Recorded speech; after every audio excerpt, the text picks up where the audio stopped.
College. It's all that's on our feeds, stories, and most importantly, minds right now, whether we're a senior that's just recently committed and are getting ready to start in just a few short months, or a junior that's beginning to think about where to apply. For both grades, a big part of our thinking about college at this time is the where of it. As I just said, for us seniors, where we decide to commit, and for juniors, where to apply. We spend countless hours touring, researching, talking to people, trying to decide on the best school or schools for us. Though there are several varying factors that we consider when making these decisions, there are two common, dominant ones that many of us do: prestige and selectivity. We are so easily influenced by terms like Ivy League and top ranked and aspects such as low acceptance percentages or high average stats. Though these aren't wrong factors to consider, what is wrong is that many of us easily equate them to better schools. Of course, in a decision process that's so complex with such a wide range of possible factors to consider, it's simply easier for us to look at the concrete numbers of ranking systems and acceptance rates when determining what the best schools are, when in actuality, the actual place we decide to go to school doesn't matter as much as we think. Though society often leads us to believe that where exactly we go to college will have an immense impact on our future, in reality, there are several factors beyond the name of a college that are far better predictors of our success. Though there are many ways we can define success after college, the most traditional and concrete way to look at it is in regards to future jobs and salaries. Many of us wrongly assume that the more elite or selective the college we go to is, the better set up we are to be after we graduate. Though this may be true to some extent, a more accurate measure of future success is what you actually major in. John Marcus, a higher education editor at the Hechinger Report, tells CNBC, "Research shows that in many ways it doesn't really matter where you go to college, and that what major you pick has a greater influence on your future postgraduate earnings and career success." As expected, STEM majors dominate pretty much every list out there of the most valuable or worth it college majors, from lists on Business Insider to Forbes to US News, with factors such as starting salary, median career salary, current demand, long-term growth expectations, and sense of purpose being used to create these rankings. While these top-ranked majors boast six-figure salaries, the least valuable college majors, which on most lists is shown to be those in the arts and creative fields, make on average less than half of that.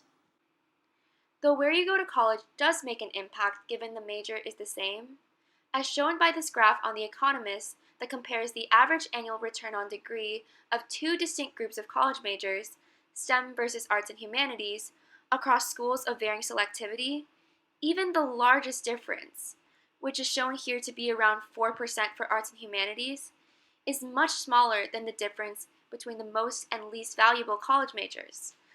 Put simply, what you study matters far more than where you study it. Now, of course, success can be defined beyond just numbers that won't matter until a couple years down the line. Success in a broader and perhaps more important sense is also defined by our happiness and well-being. College isn't just about earning a degree to get a job. It's an experience. It's, for many of us, the first phase of our adulthood, yet the final phase of our life before we enter the real world. It's a time for us to be independent without many of the responsibilities of being a grown-up. It's a time for a lot of us to build the foundations of who we are. Our time in university is more than just a means to an end, which makes our happiness and well-being while we're there incredibly important. When you look at the Princeton Review's list of top 20 colleges based on student happiness, funnily enough, very few of them would be considered elite. I myself had only even heard of less than half of them. This shows that the prestige or selectivity of a college in no way correlates with how happy we'll actually be when we're there. To further confirm this point, when asked the question whether where you go to college actually matters, SAS college counselor Melissa Takis answered, It matters very much to find a place where you think you will be happy and where you will thrive. It does not matter very much that a student chooses a school that they perceive is better according to someone else or better according to a terrible ranking system. As our well-being is arguably the most important component of success, then ultimately, choosing a college that we can best see ourselves fitting in well socially and living happily in the environment should receive equal, if not more consideration than the eliteness factor. Forbes also attests to this in their article titled "4 Important Things to Consider When Choosing a College," in which how well regarded a college is does not even make the list, while both environment and social life do. Though gaining the recognition and admiration of going to an elite college may feel good in the moment, if you really don't see yourself happy there, is it truly worth it? That last question I asked was exactly what I was trying to answer when deciding where I was going to commit. As a high school senior, I was very recently tasked with the difficult decision of where to go to college. In the end, it came down to 2 schools. One being an extremely competitive, top-ranked school, and the other, though an amazing school in its own regard, a technically less selective and prestigious one. Though both great schools, it soon became apparent that the first option, though more elite, didn't seem like the right social and environment fit for me as a person. Long story short, after realizing my own speech's message and finding that my own personal definition of success aligns closer with my second, perhaps more important argument regarding happiness and well-being, I went with the latter.